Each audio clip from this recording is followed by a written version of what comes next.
2018 December 20 Wagah അട്ടേരി അതിർത്തി അന്നും പതിവിലേറെ നനഞ്ഞ് തണുത്തിരുന്നു.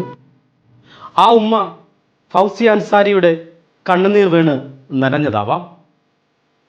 7 വർഷമാണ് ആ ഉമ്മ ഈ ഒരു നിമിഷത്തിന് വേണ്ടി കാത്തിരുന്നത്.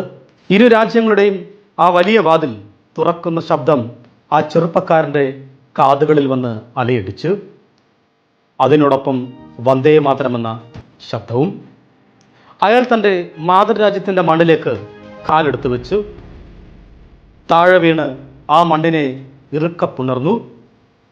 ആകാശത്തേക്ക് നോക്കി അയാൾ ഉറക്കെ പറഞ്ഞു, യാ അള്ളാ, ഞാൻ എത്തിയിരിക്കുന്നു എൻ്റെ മാതൃരാജ്യത്തേക്കെന്ന്. അവിടെ കൂടിയുന്ന മാധ്യമപ്രവർത്തകരുടെയും ഉമ്മയുടെയും അടുത്തേക്ക് ഓടിയെത്തിയ ആ ചെറുപ്പക്കാരൻ ഉമ്മയുടെ മുന്നിൽ സാഷ്ടാംഗം പ്രണാമിച്ച് ഉമ്മയോട് മാപ്പിരുന്നു. മമ്മി, മുझे മാഫ് കർത്തേ. ആ മകനെ ഇറുക്കപ്പുണർന്ന് മുത്തങ്ങൾ കൊണ്ട് മൂടി ആ ഉമ്മ. കണ്ടുനിന്ന ഏവരുടെയും കണ്ണു നനയിച്ച ആ കാഴ്ച, ഈ ഒരു നിമിഷത്തിന് വേണ്ടി, ആ ഉമ്മയുടെ സന്തോഷത്തിന് വേണ്ടി 96 തവണയാണ് പാകിസ്ഥാൻ എംബസിയെ ഇന്ത്യൻ എംബസി സമീപിച്ചത്. അതെ, ഇതൊരുമ്മയുടെ പോരാട്ടത്തിൻ്റെ കഥയാണ്, ജീവിത വിജയത്തിൻ്റെ കഥയാണ്. ഹമീദ് നിഹാൽ അൻസാരി എന്ന ചെറുപ്പക്കാരൻ്റെ നഷ്ടപ്രണയത്തിൻ്റെ കഥയാണ്, പീഡനങ്ങളുടെ കഥയാണ്. മുംബൈയിലെ അന്തേരിയിലെ ആ ചെറിയ വീട്ടിൽ അവർ 4 പേരും സന്തുഷ്ടരായിരുന്നു. നിഹാൽ അൻസാരിയുടെ കുടുംബം, നിഹാൽ അൻസാരിയും ഭാര്യ ഫൗസിയ അൻസാരിയും മക്കളായ ഖാലിദ് അൻസാരി, ഹമീദ് നിഹാൽ അൻസാരി. ഹമീദ് നിഹാൽ അൻസാരി ഇളയപുത്രനാണ്. കുടുംബത്തിൻ്റെ വാത്സല്യങ്ങൾ അറിഞ്ഞു വളർന്നവൻ. ഖാലിദ് അൻസാരി പറയുന്ന പോലെ ഉമ്മയുടെ പുത്രൻ. ഏതാൾക്കൂട്ടത്തിനിടയിലും ഉമ്മ അവനെ കൈവിട്ട് കളയില്ല. അവൻ്റെ കൈപിടിച്ച് മാത്രമേ ഉമ്മ നടക്കാറുള്ളൂ. ഇളയപുത്രനോട് അത്രയ്ക്ക് സ്നേഹമാണ് ആ ഉമ്മയ്ക്ക്. ഹമീദ് നിഹാൽ അൻസാരി 27 വയസ്സായി. അവൻ ജോലിയൊക്കെ നോക്കുന്നുണ്ട്. വർഷം 2012 നവംബർ. അവനൊരു ഇൻ്റർവ്യൂവിന് പോയി, ജോലി ലഭിച്ചു. 2 മാസത്തിനുള്ളിൽ അവന് ജോലിക്ക് കയറണം. അങ്ങനെ ഇരിക്കുമ്പോഴാണ് ഫേസ്ബുക്ക് വഴി അവനൊരു പെൺകുട്ടിയെ പരിചയപ്പെടുന്നത്. പെൺകുട്ടി പാകിസ്ഥാൻകാരിയാണ്. ചാറ്റിങ്ങിൽ തുടങ്ങിയ ബന്ധം ഒടുവിൽ പ്രണയത്തിൽ കലാശിച്ചു. 2012 ഒക്ടോബർ ആദ്യം ആ പെൺകുട്ടിയുടെ ചാറ്റ് ബോക്സിൽ നിന്നും അവനൊരു മെസ്സേജ് വന്നു, എൻ്റെ നിക്കാഹ് ഉറപ്പിച്ചിരിക്കുന്നു, നിങ്ങൾ വന്ന് എന്നെ കൂട്ടിക്കൊണ്ടു പോകണം. ഹമീദിന് ഇരിക്കപ്രതിയില്ല. തൻ്റെ പ്രണയിനി വേറെ ആരുടെയോ ആകാൻ പോകുന്നു. അവന് എങ്ങനെയെങ്കിലും പാകിസ്ഥാനിൽ പോകണം. അവൻ പലരോടായി പറഞ്ഞു. ഒടുവിൽ അവൻ വിസയ്ക്കായി അപ്ലൈ ചെയ്തു. വിസ വരാൻ കാത്തിരിക്കണം. അത്രയും കാത്തിരിക്കാൻ വയ്യ. അപ്പോഴേക്കും ആ പെൺകുട്ടി വേറെ ആരുടെ ആയിത്തീരും. തൻ്റെ പ്രണയിനിയെ വിട്ടുകൊടുക്കാൻ അവൻ ഒരുക്കമല്ല. എങ്ങനെയെങ്കിലും പാകിസ്ഥാനിലെത്തണം. അതുമാത്രമായിരുന്നു അവൻ്റെ ചിന്ത. അവൻ അവൻ്റെ കൂട്ടുകാരോടായി ആരാഞ്ഞു. ഒടുവിൽ ഫേസ്ബുക്ക് വഴി പരിചയപ്പെട്ട പാകിസ്ഥാനിലെ ഒരു സുഹൃത്ത് വഴി അവനൊരു ഉപായം കണ്ടെത്തി. ഇന്ത്യയിൽ നിന്നും കാബൂൾ, കാബൂളിൽ നിന്നും അഫ്ഗാനിസ്ഥാൻ, അഫ്ഗാനിസ്ഥാൻ അതിർത്തി വഴി പാകിസ്ഥാൻ, പാകിസ്ഥാനിൽ നിന്നും പെൺകുട്ടിയുടെ നാടായ ഹോഗട്ടിയിലേക്ക്. പക്ഷേ അവിടെ എത്തിയാൽ തിരിച്ചറിയൽ രേഖകൾ വേണം. എന്തു ചെയ്യും? പാകിസ്ഥാനി സുഹൃത്ത് തന്നെ അതിനൊരു ഉപായം കണ്ടെത്തി.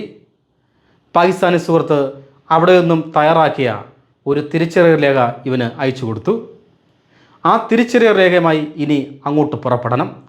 പക്ഷേ തന്നെ ജീവനതുല്യം സ്നേഹിക്കുന്ന ഉമ്മയോടും ഉപ്പയോടും എന്തു പറയും? അവൻ്റെ മനസ്സിൽ തോന്നിയ ഒരു കള്ളം അപ്പോൾ തന്നെ ഉമ്മയോട് പറഞ്ഞു. അവന് കാബൂളിൽ ജോലി ലഭിച്ചിരിക്കുന്നു. 2 ദിവസത്തിനുള്ളിൽ കാബൂളിലെത്തണം. കാബൂൾ എയർപോർട്ടിലാണ് ജോലി. ഉമ്മയുടെയും ഉപ്പയുടെയും അനുഗ്രഹം വാങ്ങി അവൻ യാത്ര തിരിച്ചു അവൻ്റെ കാമുകിയുടെ അടുത്തേക്ക്. 2012 നവംബർ ലാസ്റ്റോടെ അവൻ കാബൂളിലെത്തി. കാബൂളിൽ നിന്നും അവൻ അഫ്ഗാനിസ്ഥാനിലെത്തി. അഫ്ഗാനിസ്ഥാൻ അതിർത്തി വഴി ജലാലാബാദ് വഴി പെൺകുട്ടിയുടെ നാടായ ഹോഗട്ടിയിലേക്ക്. യാത്രയിൽ ഒരു തടസ്സവും ഉണ്ടായില്ല. പ്രണയിനിയെ കാണാനുള്ള ത്വരയോടുകൂടി അവളെ സ്വന്തമാക്കണം എന്ന ആഗ്രഹത്തോടുകൂടി അവൻ ഹോഗട്ടിയിലേക്ക് യാത്ര തിരിച്ചു. ഹോഗട്ടിയിലെത്തിയ അവൻ പെൺകുട്ടിയുടെ വീട് ലക്ഷ്യമാക്കി നടന്നു. ഒരേ ഒരു സ്വപ്നം, ഇനി അവളെ സ്വന്തമാക്കണം. കയ്യെത്തും ദൂരത്താണ് അവൾ. അവൻ അതിയായ ആഹ്ലാദത്തിലായിരുന്നു. പക്ഷേ പെൺകുട്ടിയുടെ വീട്ടിൽ നിന്നെത്തിയ അവനെ കാത്തുനിന്നത് വലിയൊരു ദുരന്തമായിരുന്നു. പാകിസ്ഥാൻ പോലീസാണ് അവനെ വരവേറ്റത്. പാകിസ്ഥാനിലേക്ക് പോകാൻ അവനെ സഹായിച്ച സുഹൃത്ത് തന്നെ അവനെ ഒറ്റുകൊടുത്തിരിക്കുന്നു. പാകിസ്ഥാൻ പോലീസ് അവനെ അറസ്റ്റ് ചെയ്തു. ഹമീദ് നിഹാൽ അൻസാരി എന്ന ചെറുപ്പക്കാരൻ ഇന്ത്യൻ തീവ്രവാദി എന്ന മുദ്രകുത്തി പാകിസ്ഥാനിൽ അറസ്റ്റിലായി. പോലീസ് ഭേദ്യങ്ങളും ചോദ്യം ചെയ്യലും. അവൻ പറഞ്ഞു, എൻ്റെ പ്രണയിനിയെ കാണാനാണ് ഞാനിവിടെ എത്തിയിരിക്കുന്നത്, അവളെ സ്വന്തമാക്കണം. പാകിസ്ഥാൻ പോലീസ് അതൊന്നും ചെവികൊണ്ടില്ല. അവർ അവനെ ഒരു അജ്ഞാത കേന്ദ്രത്തിലേക്ക് മാറ്റി. പിന്നീട് ഇൻ്റലിജൻസുകാരോട് ചോദ്യം ചെയ്യലായി. അവനെ കെട്ടിയിട്ട് ഒറ്റക്കാലിൽ നിർത്തി ആഴ്ചകളോളം ആ പീഡനങ്ങൾ സഹിച്ച് അവൻ ആ ജയിലിൽ കഴിഞ്ഞു. അപ്പോഴും അവൻ പറഞ്ഞു, എൻ്റെ പ്രണയിനിക്ക് വേണ്ടിയാണ് ഞാൻ ഈ രാജ്യത്തേക്ക് വന്നത് എന്ന്. പാകിസ്ഥാൻ പോലീസും ഇൻ്റലിജൻസ് വിഭാഗവും അവനെ ചെവിക്കൊണ്ടില്ല. അവർ അവനെ കോഹാർ ജയിലിലേക്ക് മാറ്റി. അവിടെ കൊടിയ പീഡനം. ഒപ്പം കഴിഞ്ഞ ജയിൽ പുള്ളികളും അവനെ ഉപദ്രവിച്ചു. ഒരു പഴം തുണി കെട്ടുപോലായി അവൻ. പോലീസുകാരുടെ ഉപദ്രവത്തിൽ അവൻ്റെ വലത് കണ്ണിന് കാഴ്ച നഷ്ടപ്പെട്ടു. ആഴ്ചയിൽ ഒരിക്കൽ മാത്രം മലമൂത്ര വിസർജനം ചെയ്യാൻ അവസരം. ഭക്ഷണം വല്ലപ്പോഴും മാത്രം. കൊടിയ പീഡനങ്ങൾ സഹിച്ച് അവൻ ആ ജയിലിൽ കഴിച്ചുകൂട്ടി. അപ്പോഴേക്കും 3 വർഷം കഴിഞ്ഞിരുന്നു. അവനെ കൊഹാർ ജയിലിൽ നിന്നും പിന്നീട് പാകിസ്ഥാൻ സൈനിക കോടതിയിലേക്ക് മാറ്റി. സൈനിക കോടതിയുടെ വിചാരണയ്ക്കൊടുവിൽ 2015 ഡിസംബർ 15 അവനെ പെഷവാർ ജയിലിലേക്ക് മാറ്റി. അവിടെയും കൊടിയ പീഡനങ്ങൾ. അപ്പോഴേക്കും വീട്ടുകാരുടെ അന്വേഷണം തുടങ്ങിയിരുന്നു. ഉമ്മ പല വഴിയിൽ അവനെ അന്വേഷിച്ചു. കാബൂളിലെത്തി അന്വേഷിച്ചു. എങ്ങും അവനെ കണ്ടുകിട്ടിയില്ല. ഒടുവിൽ ആ ഉമ്മ ഹോബിയസ് ഹർജി ഫയൽ ചെയ്തു. പോലീസുകാർ അന്വേഷണം ആരംഭിച്ചു. അവനെ ഒടുവിൽ കണ്ടെത്തി. അവൻ പാകിസ്ഥാൻ ജയിലിലുണ്ട്. ഇന്ത്യൻ ചാരനെന്ന് മുദ്രകുത്തി. അവൻ പാകിസ്ഥാൻ ജയിലിലുണ്ടെന്നറിഞ്ഞ ആ ഉമ്മയുടെ ഹൃദയം തകർന്നുപോയി. അവർ എന്ത് ചെയ്യണമെന്നറിയാതെ പകച്ചു നിന്നു. ആ കുടുംബമൊടുവിൽ ഡൽഹിയിലേക്ക് തിരിച്ചു.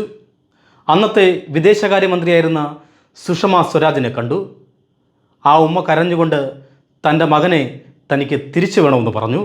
ഈ രാജ്യത്തേക്ക് അവനെ കൂട്ടിക്കൊണ്ടുവരണമെന്ന് പറഞ്ഞു. സുഷമ സ്വരാജിന് ആ ഉമ്മയുടെ കണ്ണുനീർ കണ്ടില്ലെന്നടിക്കാനായില്ല. അവർ പാകിസ്ഥാൻ എംബസിയെ സമീപിച്ചു. അന്നു മുതൽ ഇന്ത്യ 96 തവണയാണ് പാകിസ്ഥാൻ എംബസിയെ ഹമീദ് നിഹാലിൻ്റെ കേസിന് വേണ്ടി സമീപിച്ചത്. അങ്ങനെ ഈ സംഭവം മാധ്യമങ്ങൾ അറിഞ്ഞു. അവർ അവിടെ ഇവിടെയായി റിപ്പോർട്ടുകൾ തുടങ്ങി. പ്രണയത്തിന് വേണ്ടി ഹമീദ് അനുഭവിച്ച വേദന, യാതന, പീഡനം എല്ലാമായി സ്റ്റോറികളായി ഇറങ്ങിത്തുടങ്ങി. അങ്ങനെയാണ് മാധ്യമപ്രവർത്തകനായ രാജീവ് സർദേശായി ഈ സംഭവം അറിയുന്നത്. അദ്ദേഹം അന്നത്തെ പാക് പ്രധാനമന്ത്രിയായ ഇമ്രാൻഖാൻ പങ്കെടുത്ത ഒരു പൊതുപരിപാടിയുടെ വേദിയിൽ വെച്ച് അദ്ദേഹത്തോട് ഹമീദിൻ്റെ കാര്യം അദ്ദേഹം പറഞ്ഞു. രാജീവ് സർദേശായിയോട് ഞാൻ അന്വേഷിക്കാമെന്ന് അദ്ദേഹം വാക്കും കൊടുത്തു. അപ്പോഴേക്കും ഇന്ത്യൻ മാധ്യമങ്ങൾ ഇത് ഏറ്റുപിടിച്ചിരുന്നു. Indian people's forum of faith and democracy എന്ന സംഘടനയുടെ നേതാവായ ജിതിൻ ദേശായിയും ഈ പ്രശ്നത്തിൽ ഇടപെട്ടു. അങ്ങനെ ഇരിക്കുമ്പോഴാണ് പാകിസ്ഥാൻ പത്രപ്രവർത്തകയായ ഷീനത്ത് ഷഹാദി എന്ന മാധ്യമപ്രവർത്തക മുന്നോട്ട് വരുന്നത്. അവർ ഹമീദിനെ ജയിലിൽ പോയി കണ്ടു. ഹമീദിൻ്റെ സങ്കടങ്ങൾ ഓരോന്നായി കേട്ടു. അത് സ്റ്റോറിയായി അവർ എഴുതി. ജനങ്ങൾ അറിഞ്ഞു അവൻ്റെ കൊടിയ പീഡനങ്ങളുടെ കഥ, കൊടിയ യാതനകളുടെ കഥ. അത് പുറം ലോകം അറിഞ്ഞതോടുകൂടി ഷീനത്തിനെ തട്ടിക്കൊണ്ടുപോകാൻ വരെ ശ്രമമുണ്ടായി. അവർ അതിൽ നിന്നെല്ലാം മോചിതയായി ഹമീദിൻ്റെ മോചനത്തിനായി പോരാടി. ഒടുവിൽ അവന് വേണ്ടി പാകിസ്ഥാൻ കോടതിയിൽ അഡ്വക്കേറ്റ്മാർ ഹാജരായി. ഒരു വസീം മുഹമ്മദ് അൻവറും രക്ഷാനന്ദനും. അവർ അവൻ്റെ മോചനത്തിനായി വാദിച്ചു. എല്ലാത്തിനും ഒടുവിൽ ആ ഉമ്മയുടെ കണ്ണുനീരിന് ഫലം കണ്ടു. 2018 ഡിസംബർ മാസം 20-ാം തീയതി ഹമീദ് നിഹാൽ നിസാരി എന്ന ആ ചെറുപ്പക്കാരൻ കൊടിയ യാതനകളുടെയും കൊടിയ പീഡനങ്ങളുടെയും ഒടുവിൽ അവൻ മോചിതനായി. അവൻ്റെ പ്രണയസഖിയെ കൂടെ കൂട്ടി ജീവിതം കെട്ടിപ്പടുക്കുവാൻ മോഹിച്ച് പാകിസ്ഥാനിലെത്തിയ ആ ചെറുപ്പക്കാരന് നഷ്ടമായത് അവൻ്റെ യൗവനത്തിൻ്റെ 7 വർഷങ്ങളാണ്. ഒടുവിൽ ആ ഉമ്മ പോരാടി നേടി തൻ്റെ മകനെ ഇന്ത്യയിലേക്ക് കൊണ്ടുവന്നു. 2018 ഡിസംബർ 20 അവർ അവനെ വാഗ അതിർത്തിയിലെത്തിച്ചു. ഉമ്മയുടെയും രാജ്ദീപ് സർദേശായിയുടെയും മുന്നിൽ കെട്ടിപ്പിണർന്ന് അവർ അവൻ്റെ മാതൃരാജ്യത്തേക്ക് ക്ഷണിച്ചു. തൻ്റെ പ്രണയത്തിന് വേണ്ടി പാകിസ്ഥാനിൽ അകപ്പെട്ടുപോയ ആ ചെറുപ്പക്കാരന് വേണ്ടി ഇന്ത്യ ഒന്നാകെ ഒരുമിച്ച് നിന്ന കഥയാണ് ഹമീദ് നിഹാൽ നിസാരിയുടെ നഷ്ടപ്രണയത്തിൻ്റെ കഥ. അടുത്ത ഒരു കഥയുമായി നിങ്ങളുടെ മുന്നിൽ ഞാനെത്തും. അതുവരെയും ഗുഡ് ബൈ.